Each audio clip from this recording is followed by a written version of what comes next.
On a spring afternoon in 1883, a young woman named Sarah tidied up her farmhouse in a tiny settlement called Eagle Creek in Arizona. While Sarah cleaned, her sister Elizabeth took a bucket outside to get water from their outdoor spring. So Sarah and Elizabeth actually lived together in this farmhouse along with their respective families. The American West at this time was sparsely populated and dangerous, so it was not uncommon for families to kind of band together like this. And so on this day, as Elizabeth was out getting water, when all of a sudden, the family's dogs began barking really aggressively. And she quickly went outside onto the porch to see what the dogs were barking at. She suddenly saw this massive four-legged creature with red fur, and its back was all twisted up. And on the back of this creature was this man.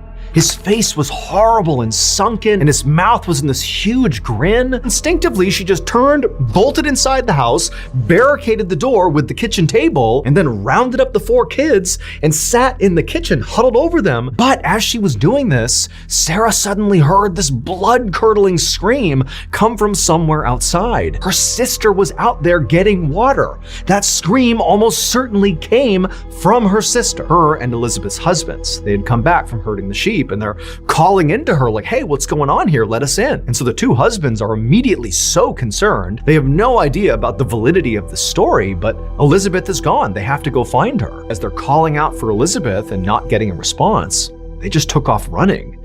And as they turned the corner and they finally saw the spring, they also saw Elizabeth. She was dead. And so as Elizabeth's husband wept over Elizabeth's body, Sarah's husband rode off into town to get the local coroner to come out and investigate. When he examined the hoof prints that were all over the place, they were way too big to be a horse's hoof print. A decade after Elizabeth's death, this farmer happened to look out his window, and there, standing in his turnip patch, was the so-called red ghost. He grabbed his rifle and he fired. And the red ghost crumpled to the ground right in the middle of the turnip patch. It would turn out the red ghost was not the devil riding some supernatural monster. Instead, the red ghost had red fur, a long neck, and a humped back.